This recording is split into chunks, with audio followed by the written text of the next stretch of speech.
Welcome everybody to this week's Talking Elite episode on Kenny Omega. Fortunately, due to some circumstances, some of my colleagues unfortunately will not be joining us tonight. So I am here solo, it looks like, talking about one of my favorite wrestlers, not just on AEW. Not just on AEW, but in general, he is one of the best talents out there right now. So, like I said, we are going to be talking about Kenny Omega tonight. So it's probably just going to be a quick 15-minute episode, I'm guessing right now, just because, like I said, there's no one really to converse with. So lately, he's had the, trios, he's had the trio belts. He's had a tag team belt. Very centered around the elite, which of course, all elite zone, all elite wrestling. Kenny had a really decent run, at least their second run, with the Young Bucks winning the trios championships from Death Triangle last year after all the whole brawl out situation happened, and also being the inaugural trios champions. And I think you kind of had to have the elite be that, you had to have those guys be your first champions when it came to those belts specifically, just because the elite's probably one of the best teams, whether it was in Bullet Club, back in New Japan Pro Wrestling, and just having that core three still around to this day. And I'm so glad that the Young Bucks and Kenny Omega have been in AEW still. Hopefully they get their contracts extended at the time of recording. You're having a lot of issues with them not re-signing as of yet, so we're still waiting to see what's going to happen with that. Also, going to his tag team run with, before I get to, of course, the main championship, he had a really great run with ex-best friend Hangman Adam Page, which led into one of the best world championship runs I think we've seen in the company in any of the promotions. It was during the time when there was really a whole lot of people in the stands. He kind of was a good transition champion after Mox, where you had he was part pandemic era, part live audience coming back. And to have him be a big factor in that, he had a very sports entertainment driven character with his world title reign, and I loved it.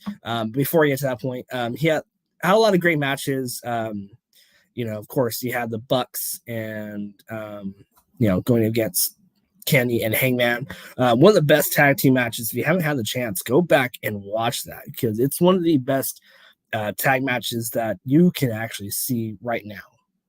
And I'm hoping that they do a streaming service, because I want to go back and watch some of these matches just specifically without having to shift through Bleacher Report, that whole messed up situation with Bleacher Report. So hopefully they'll do like a streaming service, because I would love to go back and watch that match specifically. Now you lead into probably one of the best world title reigns, because he was a belt collector. He had belts in New Japan, Mexico, Impact Wrestling. He's probably one of the most decorative champions that are out there, especially when he had the AAA and Impact title and the AEW World Championship. He really looked like a better champion compared to some of the ones that were out there currently, when he had Roman Reigns and Brock Lesnar. Like he looked like a champion. He was still coming to work and putting in the time. It was just him kind of holding up championships on two other companies. But at the end of the day, he was still a draw to those those promotions. I think Impact numbers were up with it. AAA, there was a lot of people that were going to AAA, watching them for the first time thanks to Kenny. The guy literally is a pioneer in pro wrestling. And I think that's another issue that he might have, because I know that there is a issue where people, especially I know What Culture Wrestling, a few other of those dirt sheet, bottom feeder websites, will talk about Kenny as saying that he does not appeal to the modern fan base. Now there is some truth to that, but I think also too, you got to think about too, Kenny has a different character he has over here in the States. It's a very not EVP, like not his, not his executive role, but like he has to. Like, I think there's times where he is trying to cater to the fans, but he's also putting on, banger after banger after banger match. And I think fans need to go out there and watch. I think they need to go out there and watch his New Japan stuff and his AEW stuff. Either way, I think they'll be impressed. Like I said, the guy has constant good storytelling, and I think, and he even said that could be one of his little downsides with being it, because there's times where he likes to put those little seeds, into his stories down the road. So if you go back and look at some of the stuff that he was doing with Hangman and Adam Page, and how, he was a very smart when it came to how he was booked in that decision. He was very good about planting the seeds about a heel turn, and how those two really set it up and probably gave one of the best AEW stories. So Kenny Omega, like I said, he has wrestled in a lot of places. He's wrestled in Japan, Canada. He is a lot more well known in Japan, and I think that's why he's got dual citizenship with Canada and Japan. I'm not sure he still does as of 2023, but he loved Japan, where he learned how to speak fluent Japanese. So to see like some of his things that has happened over there, I'm going to go into like some of his entrances over in New Japan, because I think some of his New Japan entrances are some of the best entrances that you'll see out there. So you had his Terminator, character that was super awesome, super well over. Come out, did the whole Good Night Bang. You also had his. You also had a mech, he had like almost like a mech suit anime kind of themed character that that costume was awesome as well. Had the whole big gun, and then of course my favorite was his one from this last Wrestle Kingdom, and getting Sephiroth. So Sephiroth is basically where he got his whole One Wing Angel gimmick from. And having, to be able to have Sephiroth's battle music, if you haven't played Final Fantasy, like go watch just clips of Sephiroth just being a badass. Like he's got a lot of great cool fight scenes in Final Fantasy VII and then Crisis Core. So if you want to know more about him, I would go watch that. But just that presence, just the whole, he came out there, he had the music, he had the whole screen, following his movements. And I thought New Japan just killed it with that. I wish Tony, I'm not knocking on AEW here because this is our AEW podcast, but I think he had a lot better of an entrance over in Japan. And I think his heel work in Japan was a lot better, but that's also because he was a gaijin. He's an outsider. That's the whole premise of his era with Bullet Club. That's why Bullet Club was so popular back before he joined and while he was in it. He really had, I think he was probably one of the best leaders of Bullet Club, but gets overshadowed by like Prince Devitt, Finn Balor, or AJ Styles. I think he really brought a lot of eyes to the product. Same thing with the Bucks. Like I said, the Elite were a very huge talking point when it came to everything. Connor says hello. I'm so glad that you're watching, Connor. Sorry that you're not feeling well. Connor is our producer of the show, also one of the hosts. Unfortunately, he came down with a heavy fever tonight, so fortunately, he was not able to make it on for Kenny Omega. We might come back and revisit this one since, fortunately, since there was nobody unfortunately on, and unfortunately we had to move shows around just because we got a lot of things that have been happening on our network. So just plugging our YouTube channel. So I think with Kenny Omega, going back to like his whole, I think he has better heel work in Japan. I loved going back and watching his debut with Bullet Club. I got chills when he went from the Golden Lovers and into Bullet Club. That whole transition. Another thing that Kenny Omega, I'll get to the Golden Lovers here in a second. Connor. Connor says Kenny Omega is a great option for the second spotlight. Well, like I said, we'll probably redo it. Maybe we'll do a part 2 next week and have a whole panel episode next week on it.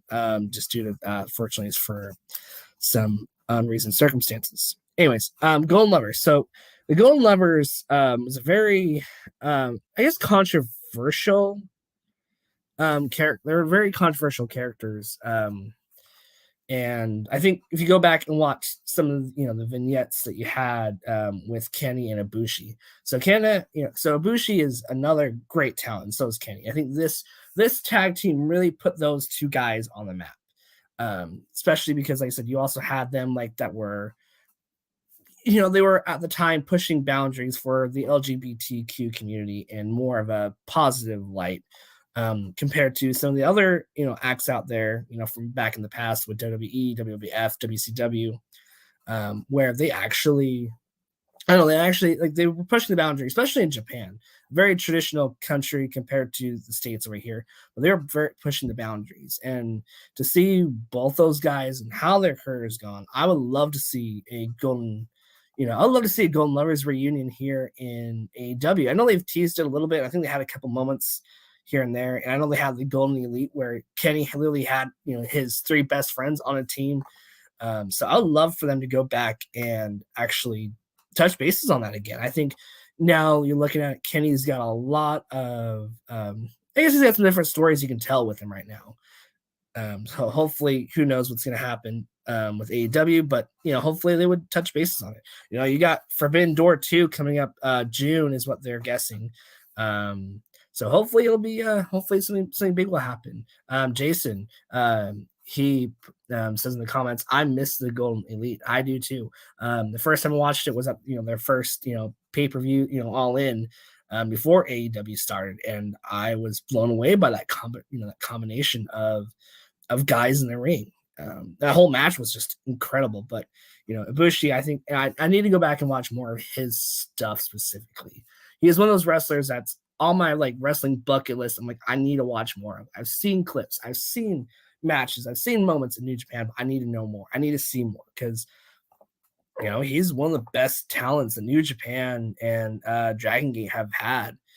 And I think Tony, if you're listening, man, if you want to get some more Japanese talent, because I think you got to be careful. I know we've talked about before with inflated roster that you have, but if you can bring Ibushi in and give him a contract, let him train some of these new guys that are wrestling, because there's a lot that he could offer to your team that's not just wrestling. And if you can actually use him correctly, I think that's another thing that could happen. But hey, you know what? We're kind of fantasy booking here. Shrimp Sushi is a really close friend of mine. Thank you so much for watching tonight. I know it's a very, like I said, it's a very, very small, it's gonna be a quick little podcast tonight. Fortunately, due to some unforeseen circumstances, if you're just joining us, we will be doing a full episode next week with Talking Elite on Kenny Omega, I promise. Fortunately, this is just a little bit of a filler. I do apologize, guys. I'm trying not to ramble. I'm trying to give a good podcast out there and give good information. So, I think Kenny's been great here in AEW. Now we're going to go into a little more of a controversial opinion here. So I've seen a lot of people been on social media, and I'm bad with social media. I need to stay away. But with Kenny Omega's contract, expiring, I believe early 2024 at this point, due to his injuries, can they extend his contract? If I was Tony Khan, I would give the Bucks, I'd give Kenny anything they want, money wise. These guys are your foundation for all elite, for all elite wrestling. These guys, help the show. Do not let what happened with Cody happen. Give them. You don't need to really give them a full-on championship run. Just keep them consistently booked like they have been. Give them good stories and give them some good money. Before I get to more of my next point, Jason, Shrimp is his nickname is Shrimp Sushi. He's a good friend of mine. So, so hopefully, So hopefully they'll keep Kenny Omega. I don't think he will do good in WWE. This is just my personal, professional opinion here. Just because Kenny Omega just doesn't work with, I think, scripted moments. I think you have to have him be specifically. I think you have to have him specifically be in AEW or New Japan, because one, he can't really, if he goes to WWE, he can't do anything in New Japan anymore. He can't do a lot of the great things that he does in AEW, and I think you would kind of a pun here. I think you would clip his wings if he goes. Someone like Cody, you know what? It hurt when he left, but at the same time, I'm going to support him. Same thing if Kenny goes. I'll support him. Like they're still some of my favorite wrestlers, and just because they leave, I'm not going to blacklist them, hate on them. It's like, you know what? You're doing what's best for you, what you're mentally thinking, whether it's money, maybe it's something more passionate, maybe there's guys you want to work with, who knows? But if I was Kenny Omega, right, I would look at who you have on the AEW roster that you can work with. There's still a whole bunch of dream matches that you can have and great stories that you can have with Kenny and the Young Bucks. I don't think Kenny is leaving here anytime soon. I think he'll retire in AEW. I really do. But looking at it, really over in WWE, the only case I can see is a Bullet Club reunion, or a Bullet Club, some kind of Bullet Club feud, because you have, Finn Balor, you have the original leader of Bullet Club, then you have AJ Styles, then you have Carl and Anderson that's over there now, then you have potential Jay White. So you bring in Kenny Omega, of course the story is there, and you're going to sell a lot of money. You're going to make a lot of money. You're going to sell t-shirts. You're going to sell posters, pay-per-views. But the thing is, in recent memory, WWE really has not done a good track record when it has come to Bullet Club. So I think that's another thing that Kenny's got to look at too. Like, I'm not Kenny Omega, and I'm not speaking for him, or I'm just speaking as a fan, maybe a little bit of a mark at right now. But if you look at it, Kenny would get his wings clipped. And the past of WWE, when they had some Bullet Club storylines, they dropped the ball. And then you have the whole Judgment Day, they're trying to be like a PG version of Bullet Club. My opinion, I don't personally like it. I think now it's a good idea on paper that you can have Finn Balor be in charge of a good faction, but make sure you give him a good story. Like, you don't want to make Dominic is just basically a simp at this point to Rhea Ripley. I can't remember her name. You know who I'm talking about. Sorry, I'm a little off on some of the names in WWE. I do apologize. But you can't. But if one of your main storylines isn't involving your leader, or they're not doing anything with that, it just, to me, it's just weak. And you could easily have Dominic and his mommy and have that good story there. So, the really Kenny Omega, like Jason says, he would love to see Omega versus Styles. And I agree, it would be a banger of a match. Especially with the history with Kenny Omega and Styles. I don't know if you know this, guys, but Kenny Omega almost quit wrestling. He was this close, but it was a match with AJ Styles that turned Kenny's whole career around. And now you have Kenny, who's had 6-star matches. Styles, same thing. He's had 5 6-star matches. One of the best WWE world champions in recent memory. So who knows what's going to happen with Kenny Omega. Hopefully he stays in AEW. As a fan, that's what I hope to see. So before I get to the last point of what's next for Kenny Omega, as we start to wrap up here, Dakota, we're just bringing in WrestleMania here for a moment. I'm actually excited for this WrestleMania. I've been staying up with the clips and stuff, watching it.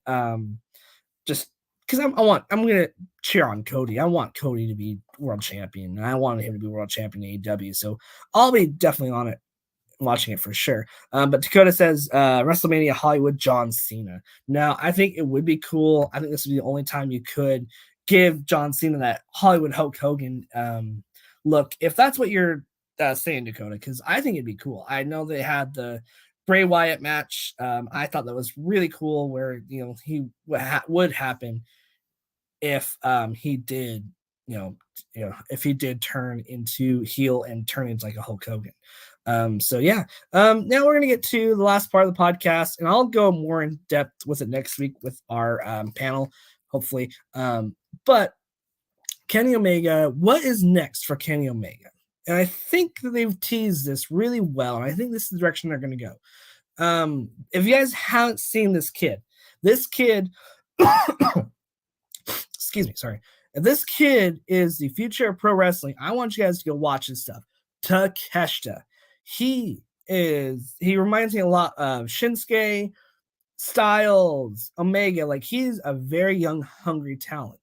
And the kid knows how to work in the ring. He knows how to sell.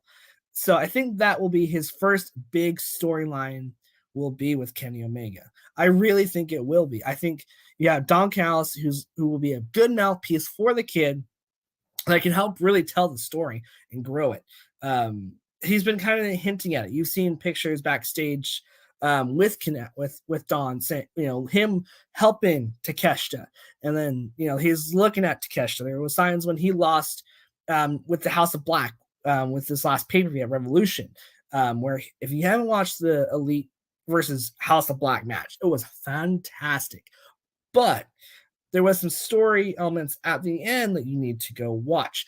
Don literally ripped off his headset, walked down the ring. Now, he was helping Kenny Omega, of course, but the way that he was helping Kenny, he was very disappointed in Kenny Omega. So, if you guys haven't heard his podcast with Renee Paquette, John Moxley's wife, great podcaster, great wrestling mind in general, a great interviewer. But she had him on the show, and he brought up a very good point. He likes to put little seeds and little instances into the show. So if you haven't already, go listen to that podcast, and you'll kind of get what I'm saying, where I think Kenny is going to face Takeshita. I would say, I'm not sure if it's going to be all in or all out, but I think it's going to be one of those matches, one of those match cards this year. You could do it at Forbidden Door, of course, or you could do it at Full Gear, or do it on a special, build up to be where it's a great story. I know Tony can still write a good story. Some of the storylines I know haven't been, I guess, to some of the fans' liking. I'm still loving it, but I'm just a very positive AEW mark, so what do I know? But I think you have a great matchup with Takeshita that you could easily do. If you go back to our prediction Talking Elite episode, our fantasy booking that we did a couple weeks ago, you had my match card where you had Blackpool Combat Club versus the Elite. There's a story there that you could do. You could also continue the story coming out of Revolution. Now you could have Kenny go up against Malachi.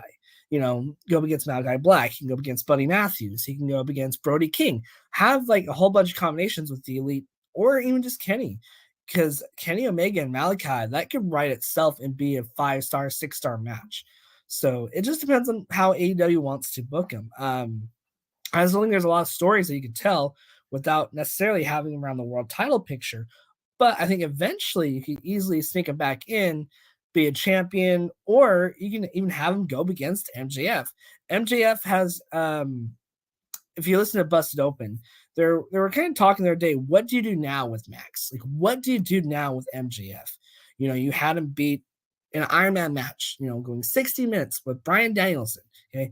You had him in the dog car match with CM Punk. He has done it all. But one thing he hasn't done really is beat the cleaner. I think you could use Omega to help put over MJF a little bit.